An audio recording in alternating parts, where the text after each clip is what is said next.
चलिए आज बात करते हैं एक ऐसी अद्भुत कहानी की जो हमें आस्था, मुश्किल से मुश्किल परीक्षाओं और फिर मिलने वाली दैवीय कृपा के बारे में बहुत कुछ सिखाती है। ये कहानी है श्याम प्रभु और उनकी एक भक्त की।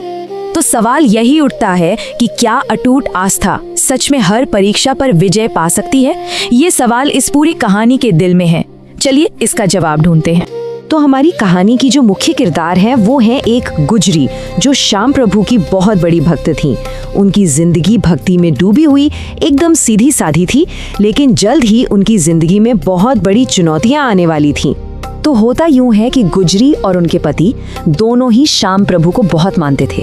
वे हर साल राजस्थान में खाटू धाम की पैदल यात्रा करते थे, जो आज भी लाखों भक्तों के लिए एक बहुत बड़ा तीर्थ है। उन्होंने वहां एक संतान के लिए प्रार्थना की, लेकिन किस्मत देखिए, यात्रा से लौटते ही उनके पति बीमार पड़े और गुजर गए। अब बेचारी गुजरी अकेली रह गई, पर उसने हार नहीं मानी और अगली यात्रा पर अकेले ही निकल पड़ी। और तभी उसे जंगल में एक लावारिस बच्चा मिला। अब जरा सोचिए, उसने उस बच्चे को एक बोझ की तरह नहीं देखा, बल्कि उसे लगा कि ये तो खुद श्याम प्रभु का भेजा हुआ आशीर्वाद है, एक पवित्र जिम्मेदारी है, और उसने उस बच्चे को पालने का फैसला कर लिया। तो अब कहानी आगे बढ़ती है और यहाँ से माँ बेटे के रिश्ते और उनकी भक्ति का एक नया इम्तिहान शुरू होता है।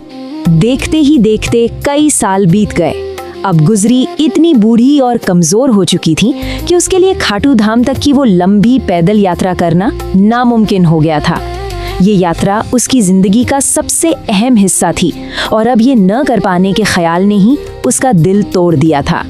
और जब उसका बेटा 18 साल का हुआ तो उससे अपनी माँ का ये दुख और देखा नहीं गया। अपने परिवार की परंपरा को जिंदा रखने के लिए उसने एक ऐसा फैसला लिया जो कोई सोच भी नहीं सकता। उसने अपनी माँ से जो कहा वो सच में दिल छू लेता है। उसने कहा, माँ, दुनिया का बोझ उठाने से तो बेहतर है कि मैं माँ का बोझ उठाऊं। तुम्हारा आशीर्वाद और श्याम बाबा की कृपा साथ है तो मुझे कुछ नहीं होगा। वो अपनी माँ को अपनी पीठ पर बिठाकर खाटू धाम ले जाने को तैयार हो गया। और बस यहीं से कहानी अपने सबसे अहम मोड़ पर पहुंचती है, जहां इंसान की जबरदस्त कोशिश पर भगवान की कृपा बरसती है। भक्ति का ये अद्भुत काम एक चमत्कार को जन्म देने वाला था। तो बेटा अपनी माँ को पीठ पर उठाकर उस मुश्किल सफर पे निकल पड़ा। रास्ते में एक अनजान गाड़ीवान मिला, जिसने उन्हें अपनी गाड़ी में बैठने को कहा। जैसे ही वे दोनों गाड़ी में बैठे, अरे पलक झपकते ही वे खाटू धाम पहुंच गए। लेकिन जब वे शुक्रिया अदा करने के लिए मुड़े तो वो गाड़ीवान वहां था ही नहीं, गायब हो चुका था। अब ये कौन था? ये क्या हुआ? इस रहस्य पर से पर्दा उसी रात उठा। गुजरी को एक सपना आया जिसमें उसे अपने सारे सवालों का जवाब मिल गया। सपने में और कोई नहीं बल्कि खुद श्याम प्रभु आए और बोले, तुम कहती थी ना कि मैं तुम्हारी मदद क्यों नहीं करता? वो गाड़ीवान मैं ही तो था। मैं तुम जैसे भक्तों की रक्षा हमेशा करता हूँ। ये साफ साफ भगवान का चमत्कार था। चलिए अब कहानी के बिल्कुल आखिरी हिस्से पर आते हैं, जहाँ गुजरी की अंतिम प्रार्थनाएं और उसकी आस्था की अमर विरासत की बात है। वहाँ पहुंचकर गुजरी ने श्याम प्रभु से अपनी आखिरी 2 इच्छाएं मांगी।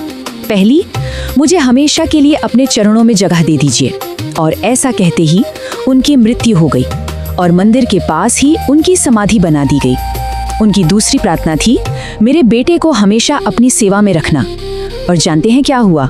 उसके बेटे को खाटू श्याम मंदिर का नया पुजारी बना दिया गया। अपनी आखिरी इच्छाएं मांगते ही वो मंदिर के आंगन में गिर पड़ी और वहीं उनके प्राण निकल गए। ये कोई दुखद घटना नहीं थी, बल्कि ईश्वर के साथ एक शांतिपूर्ण मिलन था, जैसे उनकी जिंदगी का मकसद पूरा हो गया हो। और ये पूरी कहानी है ना, ये श्याम बाबा से जुड़े एक बहुत ही मशहूर वाक्य को सच साबित करती है, हारे के सहारे।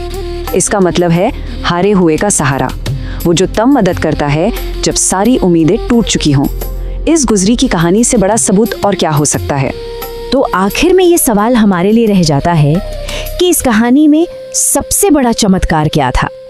वो नामुमकिन यात्रा का पूरा हो जाना, बेटे की वो जबरदस्त भक्ति, या फिर उस माँ की वो अटूट आस्था जो कभी एक पल के लिए भी नहीं डगमगाई? इस पर सोचिएगा।